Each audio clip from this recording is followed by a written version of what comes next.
Deux parcours complètement différents, originaires de deux villes différentes, et vous arrivez finalement aux mêmes études. Alors moi je suis originaire de Troyes. Par la suite du coup j'ai été amené à bouger sur Reims, sur Laon, en Picardie. Et ensuite j'ai même fait un petit échange en Erasmus en Irlande. Par la suite je suis arrivé sur Lyon. Je me suis dit que les étoiles étaient quand même aussi un peu alignées à ce moment-là, donc c'était peut-être le moment de passer le pas. Tu regardes forcément quand tu arrives dans la ville qu'est-ce qui s'y passe, quels sont les clubs de sport, si t'es sportif. Enfin si le choix se représentait à moi, je pense que je ferais toujours le même.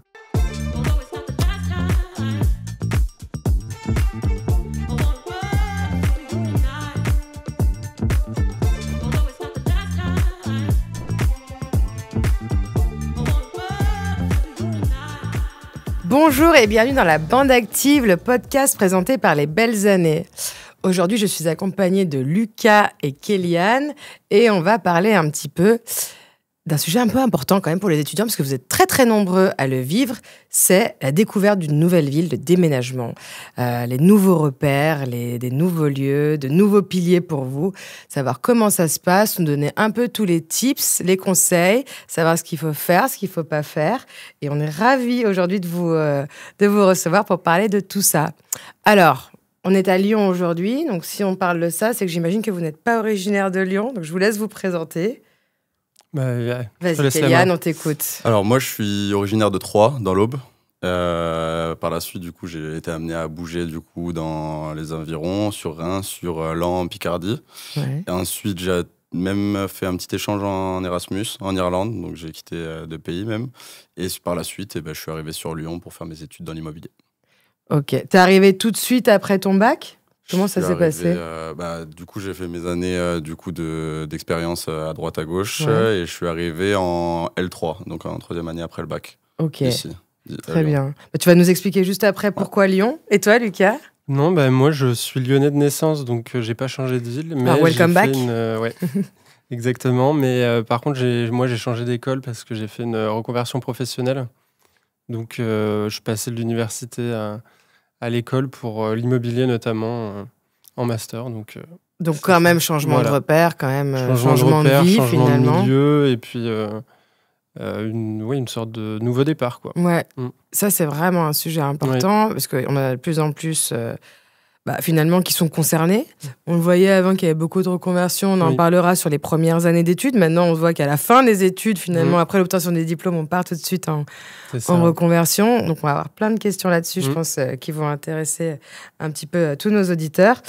Mais d'abord, c'était quoi la plus grande appréhension ? Alors pour toi, sur un changement de ville, déjà, t'appréhendais quoi ? Parce que tu partais, t'es arrivé à Lyon, t'avais quel âge ? Seul ? 23 ans. Ok. 23 ans, je pense que la plus grande appréhension, c'est de savoir découvrir du coup tous les endroits de la ville, savoir se repérer, comment aller de son appartement à l'école revenir. T'avais déjà des connaissances ici ? Non, j'avais pas de connaissances. Donc je suis arrivé. Pourquoi Lyon alors ? Lyon pour l'école, l'IMSI que j'ai fait, donc qui a un campus sur Lyon. Et puis pour la région, quand tu es à Lyon, tu es à 2 heures de la mer, 2 heures de la montagne, tu peux aller, c'est vraiment... C'est vrai, on est très chauvins les Lyonnais, mais c'est vrai que c'est une magnifique ville. Les deux facteurs font que je suis arrivé sur Lyon et que je me suis retrouvé ici. Et t'as quel âge aujourd'hui ? 26. Donc ça fait 3 ans finalement que... C'est ça. Ça va ? Tu regrettes pas ? Non. Tu vas nous expliquer pourquoi tu regrettes pas et comment t'en es arrivé sur les 3e années, sur 3 ans après, à être... T'es un peu chez toi, ici ? Ouais, c'est ça. Après, tu te fais vite, dans des villes comme Lyon, qui sont très accueillantes, tu te fais vite bien accueillir et tu te crées, du coup, un environnement autour de toi. Et Lyon, capitale de la gastronomie. Déjà, on se retrouve autour d'un bon plat et d'un bon verre. Exactement, et ça aide à rencontrer les gens et, du coup, à rentrer dans des groupes. Et la proximité avec la mer, la montagne, Paris, tout ça, tout est accessible sur 2-3 heures de train. Donc voilà pourquoi je reste sur Lyon, que je compte rester. D'accord, très bien, c'est un bon choix. Et toi, Lucas, déjà, tu faisais quoi comme type d'études ? Moi, j'étais en master d'archéologie à l'université. Ah oui, donc archéologie à l'immobilier. Ouais, virage vraiment 90... Carrément. Même demi-tour, parce que ça n'a rien à voir. Retour à la case départ. Exactement. Et ensuite, donc, pour l'immobilier en master, à l'IMSI, comme Kéliane, avec un an de décalage du coup, mais grosso modo, c'était ça, ouais. Donc 2 parcours complètement différents, originaires de 2 villes différentes, et vous arrivez finalement aux mêmes études, et c'est là où vous rencontrez... Alors, j'ai 2 questions quand même. Pourquoi l'archéologie et pourquoi pas avoir continué? Alors, pourquoi l'archéologie? J'ai toujours aimé ça, l'histoire, découvrir, essayer aussi de comprendre par moi-même. Ça fait partie de toutes les choses que j'apprécie et qui me passionnent. Donc, moi, ça a toujours été une évidence de vouloir faire ça. J'avais commencé du coup par une licence avant ça d'histoire de l'art et d'archéologie. Et après le master pour la spécialisation, donc à l'université. Et après le changement, j'ai eu... Donc, tu as vraiment été jusqu'au master? Ouais, jusqu'au master. Et au moment de la validation de mon master, il y avait un peu un choix qui s'était proposé à moi. Parce qu'en parallèle, je faisais des jobs d'été dans une agence immobilière. Je faisais un peu d'accueil. J'ai aussi fait un peu de location, de gestion, etc. Et ma patronne de l'époque, elle montait son agence de son côté. Et du coup, m'a proposé à ce moment-là de commencer l'aventure avec elle en alternance. Et du coup, elle m'a dit, là, c'est un peu le bon moment, comme ton diplôme se termine. Donc, si tu veux prendre l'aventure avec moi, est-ce que tu viens ou pas? Alors ça, c'est intéressant. Est-ce que tu dirais que c'est cette personne, finalement, qui t'a aussi aidé à faire une reconversion, à changer complètement de voie? Parce que parfois, c'est des rencontres. C'est pas forcément uniquement en fait, ce qu'on peut avoir dans la tête, c'est de rencontrer une personne qui te fait changer complètement de point de vue. Il y a l'opportunité. Est-ce qu'elle se présente ou pas? Et là, en l'occurrence, si je l'avais pas rencontrée, elle, qu'elle montait pas son agence à ce moment-là, peut-être que j'aurais dû chercher une autre agence, ou ça aurait peut-être été plus compliqué. Là, je me suis dit que les étoiles étaient quand même aussi un peu alignées à ce moment-là, donc... C'était peut-être le moment de passer le pas, et comme ça me plaisait beaucoup, j'ai beaucoup réfléchi, c'était dur, mais au final, je regrette pas du tout. Donc voilà. Tu finis ton master en archéologie et tu recommences à zéro, finalement, quand tu repars dans l'immobilier? Comme j'avais déjà une licence, un master, et que j'avais quand même quelques mois d'expérience professionnelle, j'ai pu quand même... faire des équivalences un petit peu, transférer j'ai passé des examens, etc. Donc ça. j'ai pu reprendre en première année de master. Mais voilà, après, j'avais pas non plus autant de bagages que quelqu'un qui avant avait pu faire BTS immobilier, puis le bachelor, etc. Donc, dire que ça reste un métier de pierre. Oui, il y a un peu aussi, c'est le rapport. Finalement. Exactement, ouais. Dans ces 2 étapes importantes de chacun vos vies, je pense que ce qui a été important, c'était les rencontres, finalement, que vous avez faites.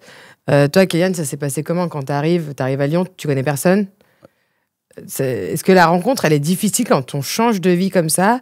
Ou est-ce que on peut se dire, c'est vraiment aussi un avantage de connaître personne, de dire, on peut pas se créer une nouvelle identité, on n'est pas complètement schizophrène, mais de se dire, personne me connaît, je recommence à zéro, je suis à l'aise et en confiance. Ça peut être un avantage. Après, moi, je l'ai pas vu comme un avantage de repartir à zéro.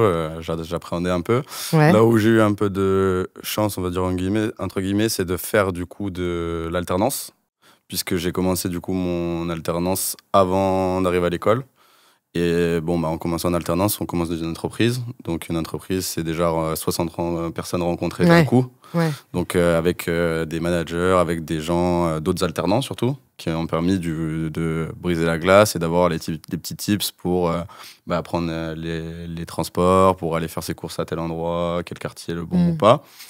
Et ensuite, généralement, les écoles, nous en tout cas c'était le cas, elles font en sorte sur les rentrées d'organiser du coup des événements pour pouvoir créer et faciliter l'intégration de tout le monde. Et c'est à ce moment-là où il faut savoir pouvoir passer le pas et s'ouvrir aux autres et rencontrer. C'est là où on rencontre les gens. C'est important parce qu'on a fait un podcast sur le thème de l'alternance, et ce que tu dis, c'est très important parce que, alors, c'est une hypothèse, mais est-ce que si tu avais été dans une formation continue, tu penses que tu aurais vécu différemment les gens que tu as rencontrés sur ces 3 années? Est-ce qu'aujourd'hui, tes potes, en gros, c'est plus ceux de l'entreprise, c'est plus ceux de l'école? Alors moi, je pense que mes potes, c'est plus ceux de l'entreprise. Je les vois plus parce que forcément, on les voit plus. On a créé des liens un peu plus forts. Moi, je pense vraiment qu'en parcours initial, j'aurais pas eu les relations que j'ai aujourd'hui. Surtout que c'est généralement dans l'entreprise, on partage les mêmes centres d'intérêt, les mêmes centres de discussion. Donc ça crée déjà un lien. Des liens plus rapides, plus forts. Et toi, du coup, Lucas, quand tu arrives, c'est quand même quelque chose d'arriver directement en master. Oui. Comment ça s'est passé, l'arrivée avec les étudiants qui, eux, avaient fait une formation dès le départ Est-ce que ça a été simple de s'intégrer? Est-ce que ça a été simple, finalement, de faire comprendre ta reconversion aussi? Parce qu'aujourd'hui, c'est quand même quelque chose qui est accepté, la reconversion. Oui. Avant, c'est vrai que c'était quelque chose qui était plutôt... moins que les gens comprenaient moins, en tout cas, j'ai l'impression. Ça s'est un peu démocratisé là, ces dernières années. Après, moi, en l'occurrence, je pense que j'ai quand même eu un peu de chance dans le sens où j'étais pas le seul aussi dans ma classe à être dans ce cas-là. On était 2-3 et les personnes qui, eux, avaient fait avant le BTS ou le bachelor n'étaient pas forcément issues de cette école-là aussi. Ouais. Donc, c'était aussi des personnes qui, pour le master, avaient décidé de changer d'école ou alors de changer de ville, même carrément. Donc, on était quand même un certain nombre de nouveaux qui faisait que j'étais pas le seul. Mais il fallait quand même s'adapter à une nouvelle école. En plus, moi, je venais de l'université, donc c'était un peu... Niveau fonctionnement, c'était différent. Donc, il y avait quand même cette nouveauté-là de... je connais quand même personne. C'est aussi le cas d'autres personnes, mais il y en avait qui se connaissaient aussi.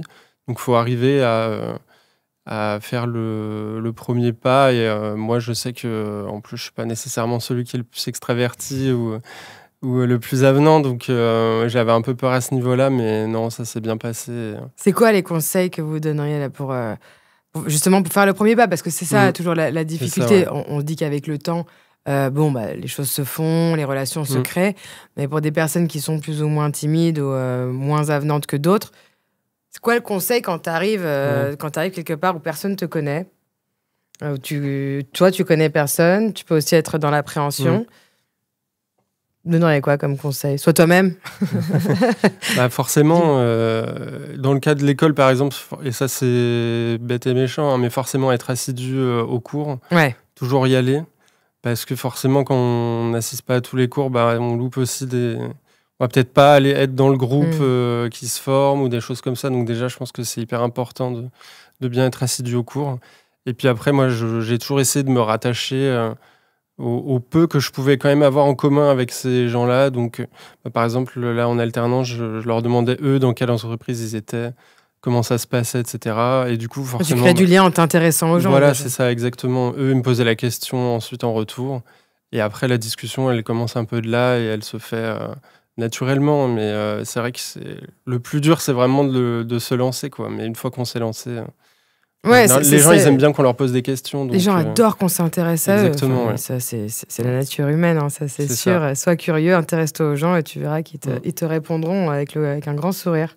Ouais, c'est pour ça que je pense que c'est hyper important, même si on n'est pas fumeur ou quoi que ce soit, de participer aux pauses, les pauses cigarettes ou les pauses café. C'est hyper important d'y aller. Ouais, même si c'est un pas à faire, c'est pas facile au début parce qu'on se dit qu'on n'aura rien à raconter, mais en fait, on se retrouve à plusieurs en groupe. On peut être dans le moment, en fait. Et on partage la même classe, on a les mêmes centres d'intérêt généralement, donc les sujets viennent facilement, on s'en fait souvent toute une histoire, alors qu'en fait, il suffit juste d'y aller, passer le pas.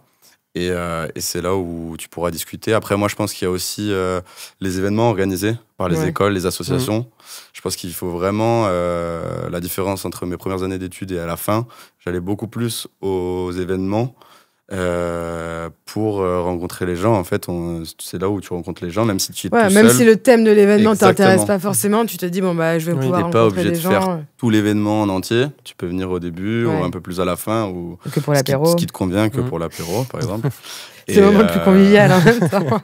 Et c'est là où tu rencontres les gens et y aller plusieurs fois, en fait, même si tu restes pas toute la soirée ou quoi que ce soit. Le fait d'y aller, déjà, ça te permettra de rencontrer des gens. Généralement, c'est des soirées où les gens sont pas trop dans leur coin, donc ça amène au dialogue, à la discussion. Et du coup, et puis ça fait quelque chose auquel se rattacher si jamais tu recroises les personnes dans l'établissement ou à l'école. Rebondir sur une dernière discussion. T'es venu à la dernière, ça fait rapidement ça, exactement. Je t'ai vu la dernière fois à tel endroit, qu'est-ce que t'en as pensé, etc. Donc c'est pareil, ça fait partie, je pense, des éléments que tu peux utiliser pour ensuite lancer une conversation avec des personnes. Donc. C'est un vrai sujet aujourd'hui, sincèrement, parce que, bon, moi, je suis un petit peu plus âgée, un tout petit peu, mais on avait quand même vachement moins de réseaux sociaux, et tu as l'impression qu'aujourd'hui, tu as une partie des jeunes, en tout cas des étudiants, surtout quand ils déménagent et que c'est la première fois qu'ils vont habiter seuls dans une résidence étudiante, par exemple, finalement, ils sont absorbés par les réseaux sociaux, donc ils font pas de... Tu as l'impression qu'aujourd'hui, il y a moins de contact, finalement, physique, dans le sens où les gens vont moins se rencontrer en réel, en physique, dans des apéros, des trucs comme ça, des événements de BDE. Mais en fait, après, tu sors plus de ta chambre, quoi. Et donc, on parle beaucoup de la santé mentale des étudiants. Je pense que c'est un très, très, très, très gros sujet. C'est pour ça que je vous pose ces questions de comment vous faites, en fait, pour aller créer du lien. Parce qu'aujourd'hui, c'est une vraie question. C'est vraiment une vraie question. Est-ce que vous avez préparé un petit peu... toi, ton déménagement, toi, ta reconversion, ce que vous avez dit en amont, je vais aller vérifier ci, vérifier ça, quel genre d'association il y a, quel genre de club de foot, quel genre de... Tu vois, tous ces trucs pour aller créer du lien, parce que c'est quand même de moins en moins évident de créer du vrai lien physique. Je dis physique parce que maintenant, tout est digital, quoi. Ouais, alors moi, de toute façon, tu regardes forcément quand tu arrives dans la ville... Qu'est-ce qui s'y passe, quels sont les clubs de sport, si tu es sportif, où tu vas aller à la salle, où est-ce que tu vas aller au foot. Mais le plus se fait... Enfin, tu trouves le plus d'événements quand tu es directement dessus, en fait. Ouais. Dans l'école, le BDE, le BDS, tout ce qui peut y quitte à traîner un peu à l'école, à l'université, mais au moins s'intéresser à ce qui se passe, pas uniquement y aller 3 minutes avant ton cours et partir tout de suite après tes cours. Il y a toujours une sorte d'endroit avec énormément d'affichage sur les événements qui sont prévus, que ce soit pour l'école, mais aussi en dehors de l'école. Où là, vraiment, sur le mois ou même les 2 mois à venir, tu sais tout ce qui va se passer. Quel type d'événement c'est, si c'est plutôt sportif, culturel ou juste un apéro ou quoi que ce soit. Donc, ça, pour le coup, c'est les écoles, je trouve qu'elles font un bon boulot là-dessus. Où vraiment elles aident aussi les étudiants à créer un lien entre eux. Faut-il encore aller à l'école, en fait, voilà, c'est ça parfois. En fait, c'est un peu le plus gros sujet. Le plus dur, c'est de sortir, de faire le premier pas, que ce soit pour aller à l'école, pour aller parler à des gens sur une pause ou quoi que ce soit. Je crois que dans les résidences étudiantes, ils font des soirées aussi, à terme dans les parties communes. Donc pareil, il faut juste sortir de sa chambre. Ouais, parfois en fait, t'as la flemme, tu te dis, je connais personne, ça va être compliqué, je suis pas bien, je suis pas à l'aise. Et au final, même si tu as les 5 premières minutes qui sont un petit peu difficiles, où tout le monde se regarde parce que personne ne se connaît, c'est vrai que dans nos résidences étudiantes, les belles années, on n'a jamais vu de soirée où finalement les gens étaient chacun assis à leur place, quoi. C'est ça. Puis, généralement, les gens qui viennent, ils sont dans la même situation que toi. Donc, en fait, il y a forcément quelqu'un qui est comme toi, qui attend soit une discussion, soit quelque chose comme ça. Donc, il faut juste y aller. Et en fait, on se rend compte que on est plein dans le même cas et dans le même bateau. Et c'est comme ça qu'on fait des amitiés. C'est ça. Vous avez eu des contraintes avant de franchir le pas? Toi, avant ton déménagement et toi, avant ta reconversion, est-ce qu'il y a des obstacles, des choses où vous n'étiez pas préparé et vous êtes dit, ça, c'est vrai que je ne l'avais pas anticipé, j'aurais pu le préparer pour que ça se passe mieux ou différemment en tout cas? Moi, le déménagement sur Lyon, je pense que c'est de trouver l'appartement. Déjà, ça devient une contrainte. Ça, c'est déjà plus une contrainte, c'est devenu mission impossible. Non, une fois que je l'ai eu, après, tout se passe bien. Généralement, tout se fait petit à petit. Tu prends tes repères, tu découvres les gens, tu découvres les soirées, et après, tu participes au mieux selon toi ce que tu veux. Ouais. Mais non, pas de contrainte, moi, de mon côté. Non, moi, j'ai pas eu le déménagement, donc j'ai pas eu cette possible contrainte-là. Donc non, moi, pareil, je pense pas en avoir eu par chance. Tant mieux, on cherche pas les problèmes. Tant mieux. C'est important de montrer que les choses se passent de manière super simple et super fluide. Un peu de stress, mais je pense que c'est normal aussi vu la situation. Mais non, pas de grosses contraintes. Très bien. On revient sur l'école et le rôle de l'école, parce que c'est vrai qu'on le dit souvent, quand on parle d'école, on parle aussi d'université, des écoles supérieures, bien évidemment. Le rôle de l'école et le rôle surtout des étudiants, finalement, on parle des associations BDE. Est-ce qu'il y a aujourd'hui, parce qu'effectivement, en fait, si tu vas pas en cours, parce qu'il y a aussi, faut se le dire, il y a beaucoup de choses qui se passent sur Internet, les cours en visio, les choses comme ça. Me demandez pas ce que j'en pense. Je ne suis pas de cette génération, donc les réponses ne vous conviendront pas de toute façon. Donc, la question, c'est est-ce qu'il y a des choses, est-ce qu'il y a des applications, est-ce qu'il y a des portails sur les sites internet de l'école où, tu vois, si jamais tu n'arrives pas à faire ce premier pas, est-ce que vous avez quand même des moyens de vous raccrocher un petit peu à ce qui se passe au sein de l'école ou au sein de vos résidences, si vous avez été en résidence étudiante, pour te dire, OK, j'arrive pas à passer ce premier pas, juste d'y aller physiquement, mais je vais aller regarder un peu ce qui se passe. Est-ce que vous avez des petits tips comme ça à donner pour ceux qui ont du mal à franchir le premier pas, quoi? L'avantage des BDE, etc., des associations, c'est qu'ils parlent de ce qu'ils font. Ouais. Donc en général, ils communiquent, ils envoient des mails sur l'adresse email de l'école, par exemple. On va recevoir des communications du BDE pour dire tel jour, on fait telle chose. Vous êtes invité, c'est de telle heure à telle heure. Et grosso modo, on s'inscrit en ligne. Donc en soi, on peut même le faire de chez soi. Ouais. Après, par contre, le jour même, il faudra sortir. Mais on peut carrément, par contre, s'inscrire et participer à un événement. Sans avoir à aller à l'école, faire la démarche. En 2 clics chez soi. Ça, c'est intéressant. Bon, des fois, ils disent qu'il faut finaliser, je sais pas, l'inscription à l'école, mais la plupart du temps... au moins, la première étape, tu te sens safe de la faire dans ton confort. Puis, ils expliquent quand même un minimum ce que c'est, ce qu'il y aura, ce qui est prévu. Donc, il n'y a pas vraiment de surprise, même si on s'est inscrit en ligne, on sait que... Généralement, ils ont tous les réseaux sociaux possibles. Et leur nom, c'est pas forcément des choses très compliquées. Ouais, généralement, il suffit juste de taper BDE, le nom de l'école, BDS, le nom de l'école. Ouais. Et tu peux les retrouver sur Insta. Donc après, tu retrouves les soirées. Tu peux, même si tu es très timide, du coup, voir. Généralement, ils mettent des stories des soirées. Donc tu vois... Ouais. La première soirée, si t'as pas envie d'y aller, t'y vas pas. Tu vois ce que ça a donné sur les réseaux, sur les stories qu'ils mettent. Et ça peut te faire déjà un premier pas. Après, il y a aussi, de toute façon, tous les groupes, que ce soit le groupe de l'école, je pense que c'est important d'y être. Nous, on a tous des groupes dans la classe.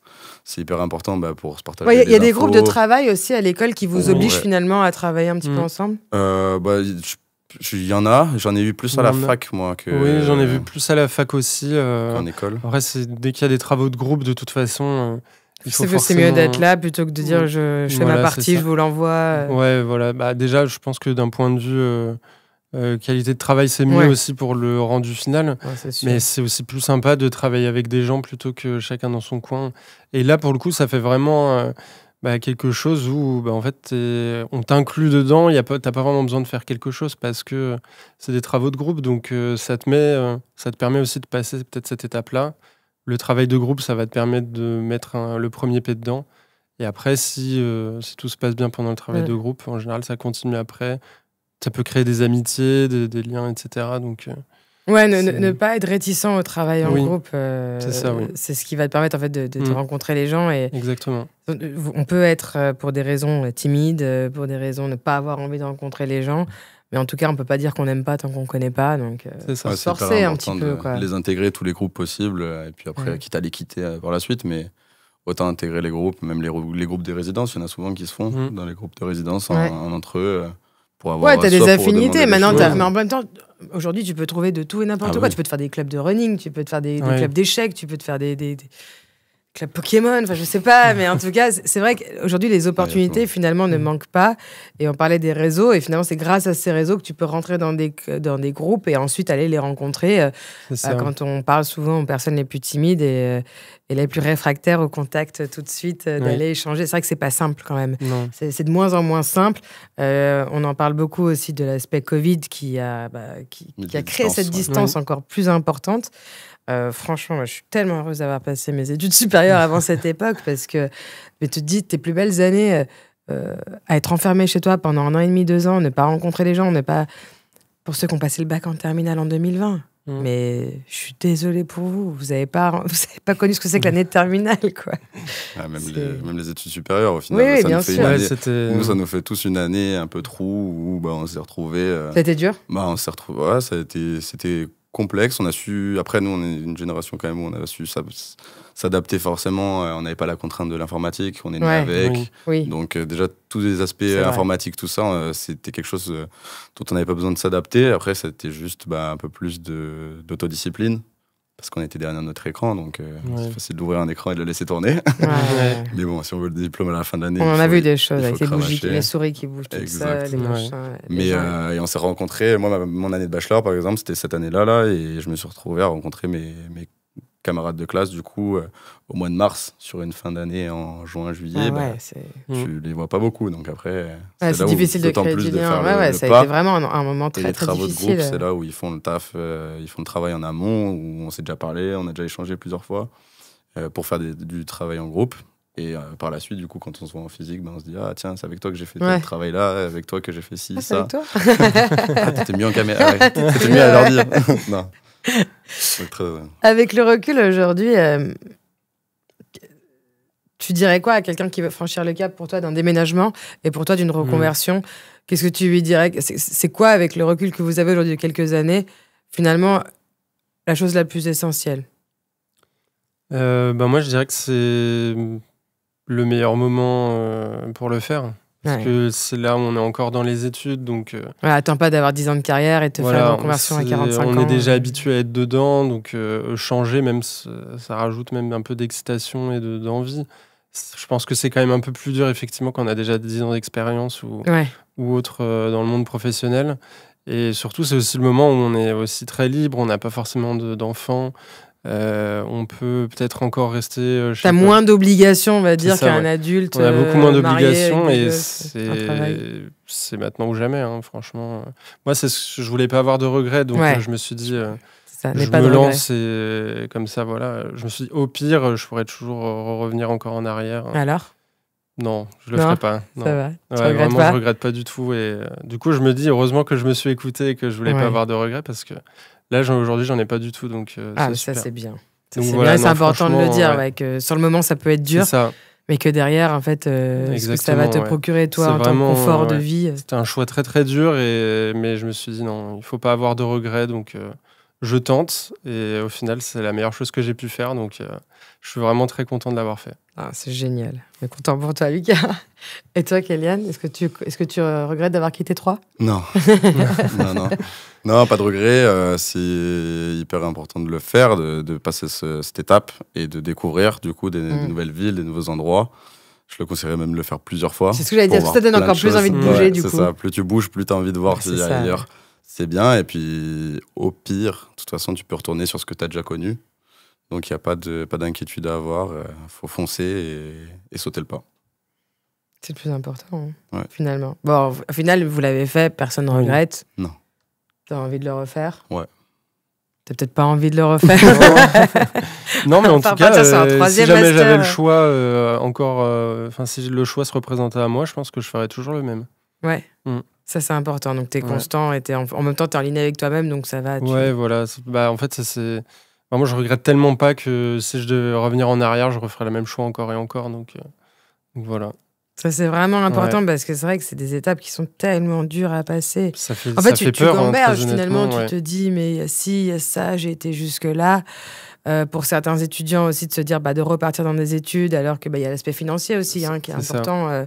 Parce que quand on... Alors, il y a l'alternance, heureusement, qui est là aujourd'hui, mais c'est vrai que quand on est en études, on coûte de l'argent plutôt qu'on en rapporte. Mais finalement, penser au fait que derrière, c'est toute une vie, quoi. Et je pense que ça, c'est ce qu'il y a bien avec la nouvelle génération, c'est aussi de vouloir un bien-être dans son boulot, dans sa carrière, et pas uniquement être finalement dans de l'alimentaire où tu te dis j'ai besoin d'un salaire pour manger et puis sans prendre de plaisir au travail. Ouais, donc n'hésitez pas en gros à faire une reconversion. Pensez au bien-être, quoi. On va travailler longtemps, de plus en plus longtemps. Clairement, je pense que ça va être rallongé de plus en plus, donc autant faire quelque chose qu'on aime. Et puis comme c'est de plus en plus démocratisé aussi, c'est de plus en plus facile de changer de voie, que ce soit juste pour se réinscrire ou faire les démarches administratives, mais juste aussi pour ensuite découvrir une nouvelle école ou juste s'intégrer dans une nouvelle classe. Comme ça arrive de plus en plus souvent, les gens qui t'accueillent là-dedans sont aussi plus habitués à voir des gens dans ton cas. Oui, il y en a de plus en plus, c'est vrai. Et puis c'est devenu un peu la norme. Et tant mieux d'ailleurs. Tant mieux, parce que c'est vrai qu'à 17 ans, 18 ans, savoir exactement ce qu'on veut faire le reste de notre vie jusqu'à 64, 65, bientôt peut-être 67. On peut changer d'avis aussi en cours de route, c'est pas interdit. Donc c'est ça. Puis en plus, je dis 17-18 ans, parfois c'est même avant. C'est dès la seconde, il faut choisir son... Donc il faut pas hésiter, quoi. Il faut y aller, il faut pas hésiter. C'est pas pas un retour en arrière, quoi. C'est pas un échec. Clairement pas, non. C'est pas une erreur, c'est pas... Et puis même, l'expérience passée, même si moi, j'ai pas forcément continué dans l'archéologie, ça a quand même apporté des choses que je peux réutiliser dans ma vie de tous les jours, ou des connaissances, ou juste ça m'a fait découvrir aussi des choses. Une logique, une façon de penser. Il n'y a pas d'études qui servent à rien, de toute façon. Non, ça, c'est sûr et certain. Ouais. Même si on ne va pas réutiliser une... J'allais chercher un mot de mathématiques, mais je suis tellement nulle en maths que je vais m'abstenir.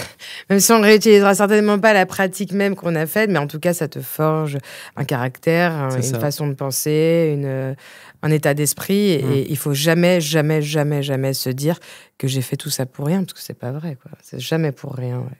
Non, jamais. Du coup, nouvelle ville, nouvelle école. Est-ce que vous avez utilisé des applications pour rencontrer des gens ? Je parle pas uniquement de Tinder. Je sais pas, on me parle de Bumble for Friends, de Meetup, ça vous parle ou pas du tout Alors moi, j'en ai entendu parler, mais plus, j'ai l'impression qu'ils les utilisent plus maintenant, les applications. Moi, quand j'étais dans les études, en tout cas, je n'ai pas... Non, t'as pas senti un besoin de... Pas de besoin, et puis en utilisant du coup tout ce qu'on évoquait tout à l'heure, au final, je m'étais fait assez de potes comme ça. Donc j'ai pas eu forcément besoin de les utiliser, mais apparemment ça marche plutôt pas mal. Ouais, on fera certainement un podcast sur les applis de rencontre, mais là c'est des applis de rencontre amicales. Donc c'est Bumble for Friends et c'est Meetup. Ok. Non, moi pareil, je n'ai pas forcément eu l'occasion d'en utiliser. Et je pense surtout que ça s'est bien développé après le Covid, pour aider aussi les gens à recréer du lien après l'isolement qu'il y avait. Avec le Covid, mais non, en tout cas, à chaque fois que j'ai pu en parler avec des gens, c'est simple, je rencontrais des gens et je leur demandais comment vous êtes rencontrés. Ils me disaient sur une appli de rencontre, on s'est rencontrés, on cherchait tous les deux à faire des connaissances, etc. Et au final, je me retrouve dans un bar à boire un verre avec eux parce que je connaissais déjà l'un des deux et du coup, il a amené son ami. Et moi, oui, il n'y a pas que du mauvais en fait dans ces applications. C'est vrai qu'on a plutôt tendance à entendre toutes les horreurs qui peuvent se passer dessus. C'est ça. Mais en même temps, il faut être prudent comme toujours. Il faut en faire une bonne utilisation, avec modération aussi comme toujours. Et finalement, ça peut mener à des belles histoires où tu rencontres des gens. Juste parce c'est une volonté de rencontre. C'est vrai qu'aujourd'hui, aller dans un bar et dire je vais aller parler au mec qui commande ou aux filles qui commandent un verre à côté de moi, j'ai l'impression que c'est devenu compliqué. C'est devenu compliqué, Les gens sont méfiants. C'est ça. Il y a aussi les réactions ne sont pas les mêmes qu'avant. Donc, il y a des codes maintenant qui sont plus propres à notre génération, à notre temps, qui sont plus comme avant. Tu vas pas aborder quelqu'un dans la rue d'un coup pour lui demander. Non, c'est bizarre. Maintenant, c'est vrai. Donc, alors qu'en vrai, ça se trouve, c'est que de la bienveillance. Mais bon, c'est vrai. Est-ce qu'il y a d'autres choses pour vous qui ont été importantes dans ces reconversions, dans ces changements de vie? Où vous dites ça, c'est vraiment important de le noter, c'est essentiel, c'est des choses comme ça que vous voulez dire. Moi, il y a eu des comptes, surtout Insta, j'utilise beaucoup Insta, ou des comptes sur parce que je connaissais pas du tout la ville en arrivant. Ah ouais, des bons plans. Ouais, c'est ça exactement. Il y a où sortir Lyon, bonbon Lyon, des choses comme ça. Je crois que c'est des comptes qu'il y a dans toutes les villes qui sont déclinés. Comment tu les as trouvés? En tapant soit le nom de la ville, soit des envois entre personnes qui m'envoyaient tiens, regarde, il y a telle soirée là. Et en fait, c'était sur le compte de Bonbon Lyon, par exemple, pour en citer un. Très sympa. Et du coup, après, je suis allé sur le compte pour voir si tu te rends compte qu'ils mettent les événements, des restos, des bons plans, friperies, des choses comme ça, tout type d'événements. Et ça, c'est vraiment, je pense, quelque chose qui a vraiment changé, qui était très intéressant et que j'utilise beaucoup, même encore maintenant, parce que ça te regroupe toutes les soirées, tous les événements, tout ce qui se passe. Quand tu arrives dans une ville, tu connais rien. Donc Et ça te regroupe ça directement, donc au final, il te mâche le travail et tu n'as plus qu'à choisir là où tu veux aller.